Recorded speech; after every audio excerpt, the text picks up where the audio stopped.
John Gizzi doesn't disappoint.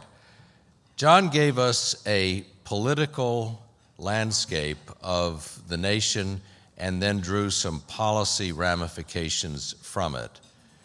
When Matt Brouillette of the Commonwealth Foundation speaks with us, he's going to give us a kind of an issue summary and prioritization from which you can draw political ramifications.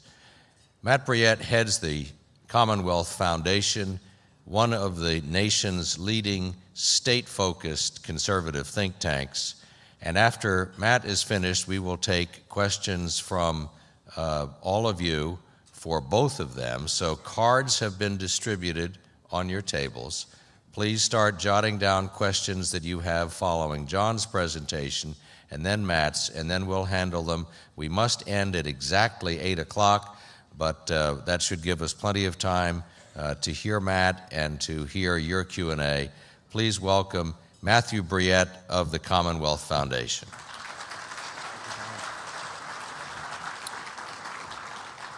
Good morning. Thank you, Colin. Thank you, John, for that overview. And I want to take that focus back to Pennsylvania and the policy issues that we face here that certainly are many times impeded by the politics or can be advanced. And it's always good to see so many people at the 7 a.m. breakfast. I'm always impressed with how many people get up, and I decided to leave my tie at home. I'm glad all of you like wearing a tie on Saturday morning. Usually in my boots and out shooting with my kids this time. I'll do that later. Well, we've got a number of challenges in Pennsylvania, and we've had a lot of opportunities to tackle those challenges. And unfortunately, Pennsylvania, instead of being a leader in this nation, we continue to struggle with issues that other states have figured out how to solve. A few of the things that are on the docket for a June 30th budget deadline, because as you all know, in Pennsylvania, we have this deadline of June 30th to start the new fiscal year on July 1st, and it seems that all of the policy issues that are proposed or going to be considered are packed into that window of June of trying to get things passed and determine the course for Pennsylvania. As you know, we've been struggling with some of the same policy issues year after year after year, and they continue to be on the docket today. A few of the things that Harrisburg is dealing with right now continue to be liquor privatization, pension reform, funding for our schools, and ultimately passing this budget and figuring it out, how to pay for all the things that our politicians want to spend. As you're also aware of, we have a Republican governor, a Republican House with a wide majority, and a Republican Senate, whose majority was winnowed down but still holds a 27-23 majority. So one would think that we could really be solving big problems for the people of Pennsylvania, that we could be rescuing kids from some of these violent and failing schools, that we could put our pension crisis behind us and look forward to a retirement plan for our public employees that serves their needs but also protects taxpayers, that we could finally get out of our Prohibition era government-run liquor store system in Pennsylvania and move into not the 21st century, we'll take the latter 20th century here in our Commonwealth. But lo and behold, these things are like trying to move a battleship by changing the currents of the ocean. A challenge indeed. Now, I'd like to talk about a couple of those issues, then get to what I believe is the number one issue that we need to address here in 2014.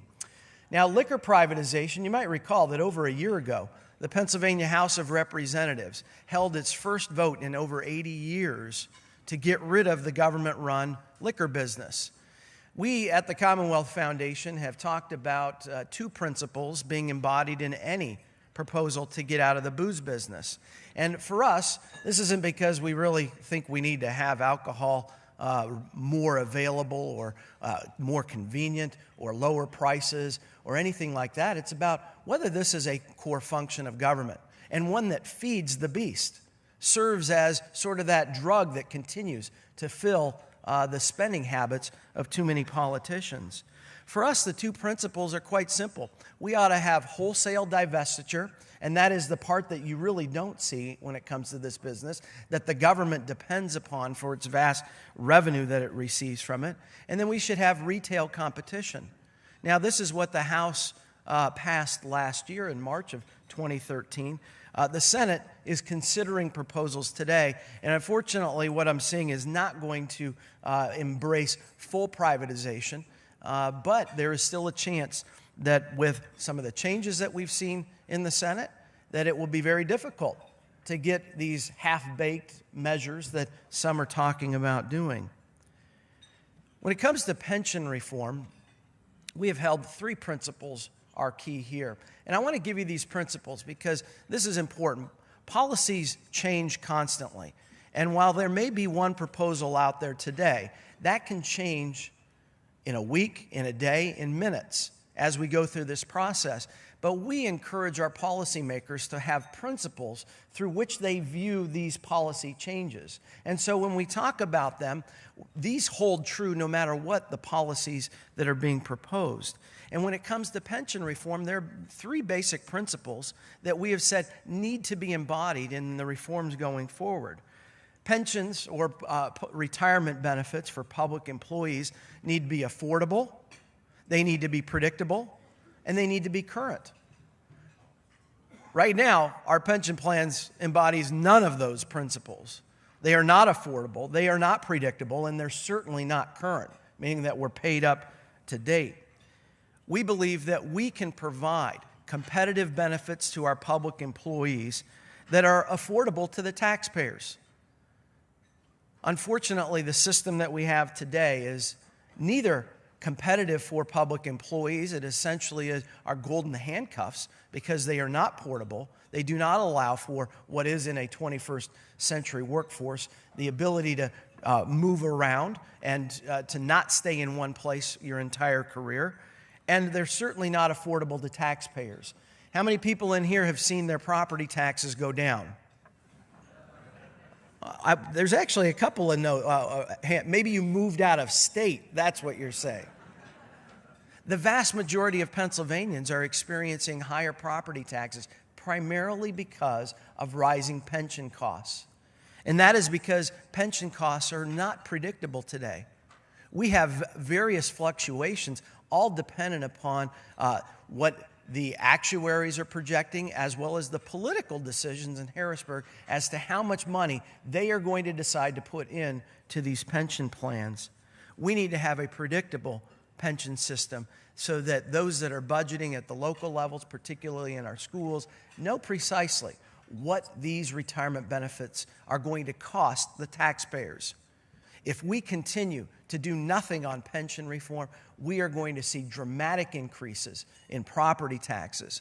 On average, when you combine all the taxes that will be necessary, we are looking at over $1,000 per household in Pennsylvania just to pay for our two statewide pension systems. One for all of our public employees in SERS and one for all of our public school employees in PSERS. If we don't get this under control, this is going to continue to eat up any increases in revenue that our economy might provide for government. Then the third is that retirement benefits have to be current. Right now, we are way behind in being able to fulfill the promises that have been made.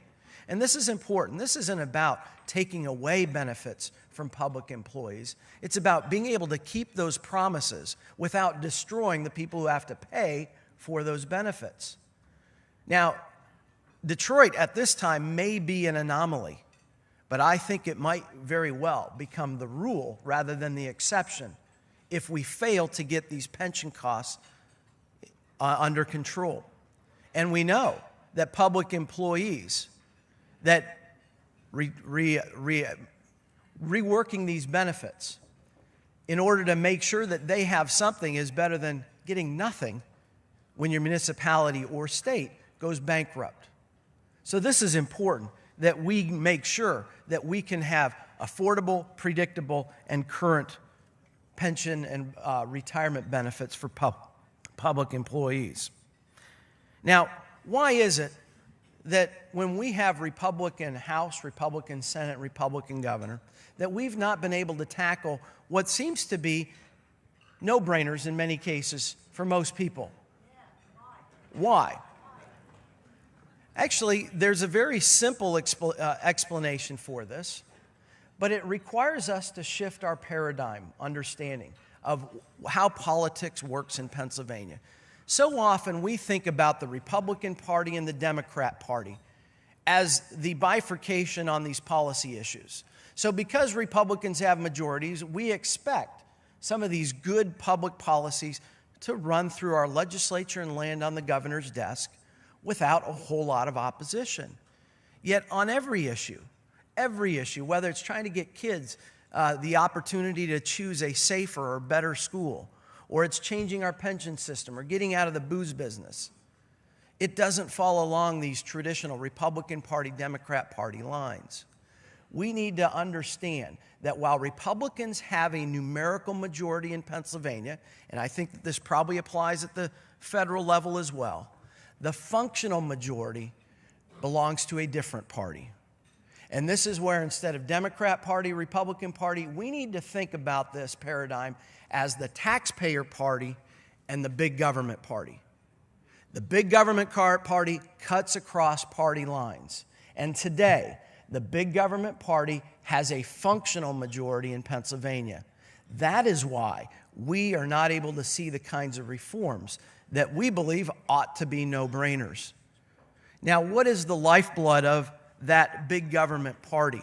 Well, we know who that includes. It includes the government employee unions, the trial bar, the extreme Greens, extreme environmentalists, the people whose business models are all built on bigger government, higher taxes, more spending, greater debt.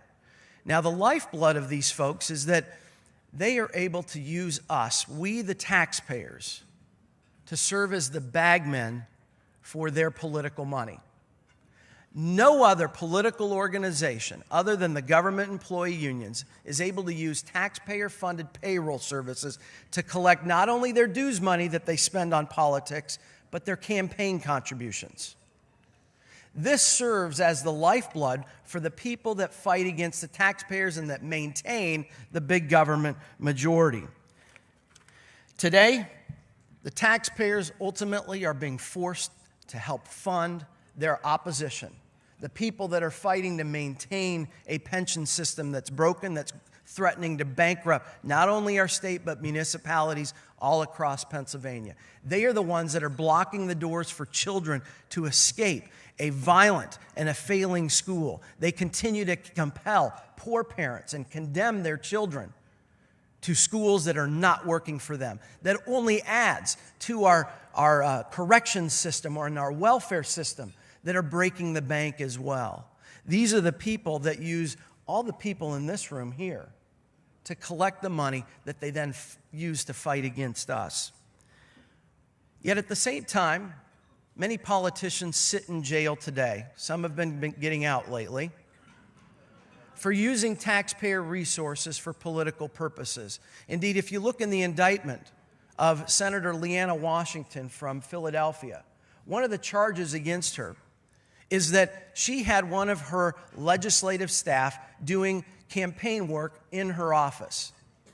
Now, what is the difference between that and using the taxpayer payroll services under the Capitol Dome to collect political campaign contributions for AFSCME, that AFSCME then has Rob McCord as treasurer send those campaign contributions to AFSCME's bank account. AFSCME then turns around and cuts a check from its PAC to Rob McCord for governor. How is that not the same corrupt political process that has legislators in jail today?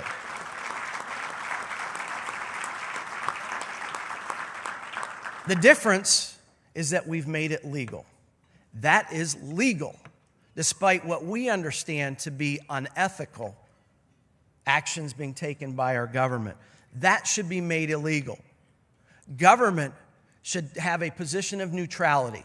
It should provide equal opportunity for everyone and favor for no one. Today, government provides favor for one. The NRA could not go into your local school board and ask to have its political contributions deducted from teachers' paychecks, but the NEA does. We need to level the playing field. This is not about silencing union voices in political debates. It's simply saying you have to play by the same rules as everyone else.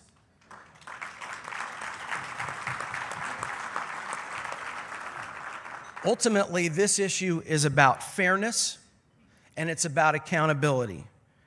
It's about fairness in that providing that equal opportunity for everyone and favor for no one.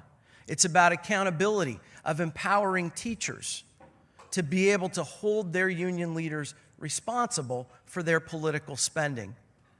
Now, today, the unions like to say that they don't use their dues for politics. Baloney. In fact, the PSEA even tells its members that it uses about 12% of its dues for politics, up to and including soliciting funds for their PAC contributions, endorsing candidates, get out the vote efforts, independent expenditures. So they have admitted that they will spend upwards of $7 million just in one union, the PSEA, on politics. That's over and above the PAC contributions that we taxpayers are collecting for them. This ultimately is about empowering teachers and taxpayers to be able to have good policy debates and giving favor for no one. That, to us, should be the #1 policy priority in Pennsylvania in 2014. That is what is preventing real pension reform. That is what is preventing liquor privatization. That is what is preventing real education reform. All across the board, the government unions are opposed to the policies that will help kids, help the poor, help the taxpayers. And we have been subsidizing their politics to fight against those things. It's time we end that practice. And we can do it over the next 3 months, but it's going to require all of you to let your elected officials know, to let them know that you no longer want to have taxpayer resources being used for politics. And it's going to be a fight, because I'll tell you what, the unions understand that their lifeblood is using you as the bagman for their political money. That when they have to actually go to individual members, like every other organization politician must do, that they're going to have to fight on the same level playing field as the rest of us. So let's get this done. Thank you very much. God bless you all.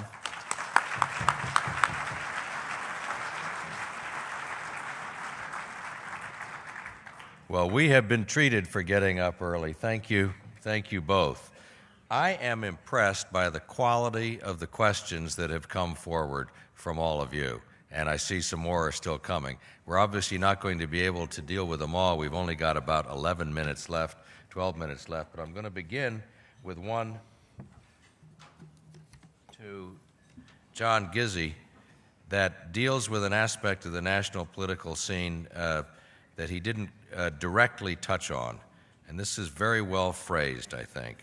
How can good conservative candidates win when the Republican establishment, through John Boehner and Karl Rove, attack them? The Republican establishment eats its young. John Gizzi. Eat back.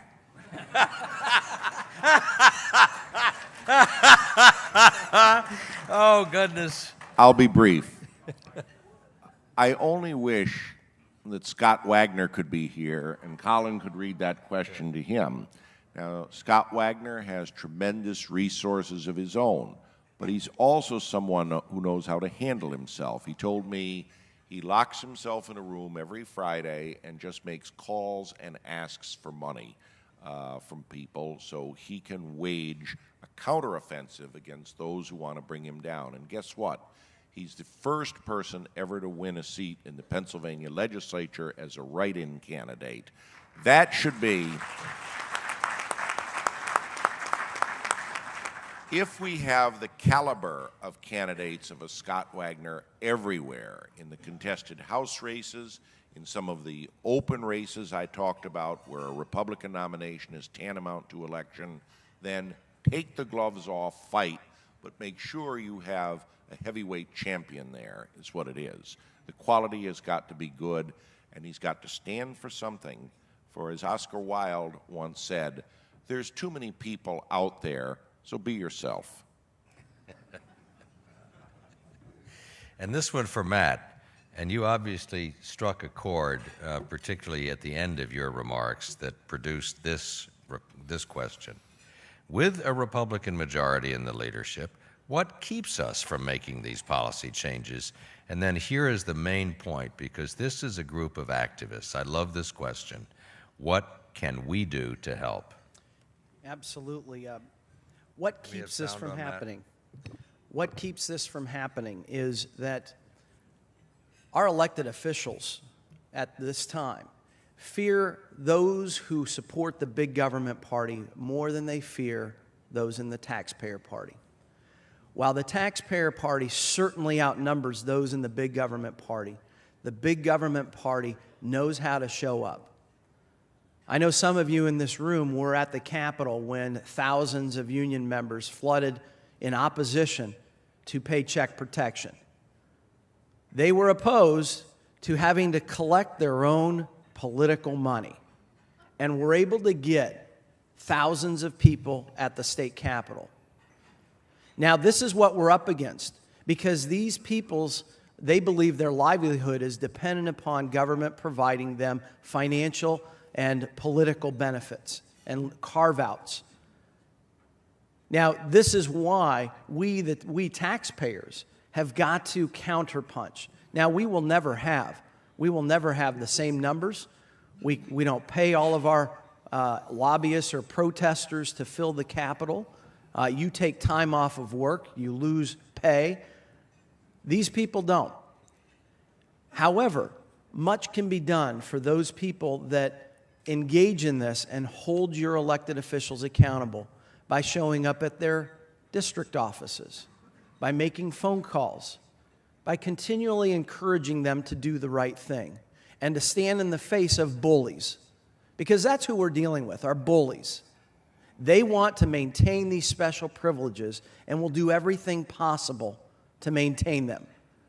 I mean, to me, it's incredible, truly incredible, that we have had to deal with an issue of permitting unions to stalk, harass, and use threats of weapons of mass destruction, that here we are today saying we're not going to give this special carve-out for unions, and that this was a controversial issue in Harrisburg.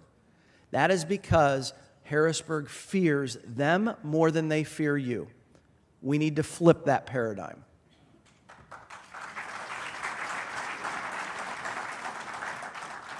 And to John Gizzi, how likely do you think it might be that Obamacare will lose its political salience between now and November? In other words, if it begins to work better and opposition to it begins to diminish. And if that happens, what will the impact be on the Senate races? The answer is no and none. Seriously, Obamacare is 4 years old, and granted the implementation has just started now. How long does one have to wait for it to work? In the state of Georgia alone, 500,000 people had their policies canceled. In addition, President Obama said in 2008, and I agreed with him when he was candidate Obama, that the issue is not whether Americans have to have health care, it's whether they can afford health care. Well, guess what? Do you know many people who are getting less expensive health care right now? They're not, because this is not a market-based system with greater competition. So I simply cannot see any way that it would work, because one size fits all does not work in this country. Will the opposition stop?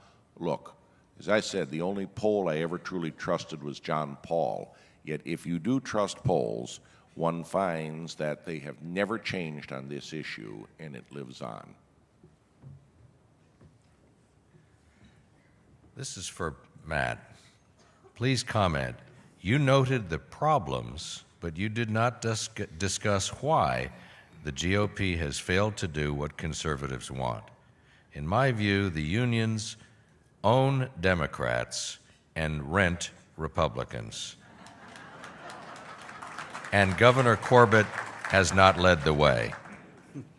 Well, I think that definitely explains the big government party's functional majority, that it is able to garner enough or all of the Democrats and enough Republicans to join with them to thwart things, whether it's prevailing wage reform, whether it's pension reform, liquor privatization, school choice, that functional majority is precisely, I think, what that questioner is getting at. That is why we, taxpayers, have got to understand that paradigm of the taxpayer party and big government party and understand who falls in which and why, and how you can change their focus so that they either join the taxpayer party or we expand that party in Harrisburg. Good answer. Thank you. To John Gizzi, what are the prospects for Republicans winning the Senate races in Kentucky and Georgia? Very good to excellent to slam dunk. Kentucky, of course, the questioner obviously knows that Senator McConnell faces a primary challenge.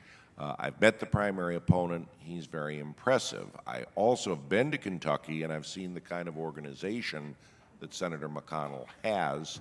And remember, this is someone who in 1984 was given no chance of beating an incumbent senator and pulled off one of the great upsets. Today he's the Republican leader in the Senate. I don't think he leaves anything to chance, and I think he'll survive and go on to defeat Ms. Lundergan, the Clinton Democrat running against him. Kentucky is also trending increasingly more Republican. In Georgia, it wasn't very long ago that when I was that young reporter coming to PLC that the Democratic primary was tantamount to election in Georgia. Now it's come full cycle, and the fact is that Republicans are the ones with 8 candidates in their primary. Now, Democrats have an impressive nominee, the daughter of a former Senator Sam Nunn. They also have an impressive nominee for governor, the grandson of Jimmy Carter. They're relying on names of past glories to get them ahead. Republicans have candidates of all sizes and shapes, all kinds of styles, and my guess is whoever is the Republican nominee in a very early primary in May, followed by a runoff, will hold on to that seat. Great. Thank you. This may be the last question, very specific question for you, Matt. What is your opinion of Allentown's neighborhood improvement zone used to revitalize that inner city? Well, I think that these are the types of things that we have seen throughout Pennsylvania's history, a recognition that taxes matter, yet it is selective in its application rather than dealing with the overall burdens that Pennsylvania must deal with. The Tax Foundation has Pennsylvania as having the 10th highest state and local tax burden. You couple that with a corporate income tax that is the highest in the world when you marry it with our federal corporate income tax rate. We have a real disincentive for investments in Pennsylvania. And when Harrisburg decides to do these KOZs, KIZs, you name the acronym, it's got some sort of tax benefit for those specially selected areas. It is a recognition that these are the policy changes that need to be done at the state level rather than selecting winners and losers in this process. Because when you give tax breaks in a local area, that means somebody else has to bear that burden. And it's usually someone who's been trapped in a system that has been unfair to them for a long time while providing benefits for the politically connected and those that are able to take advantage of these things. So this is where we have long said, make the entire state of Pennsylvania a keystone opportunity zone. Let's relieve taxes for everyone.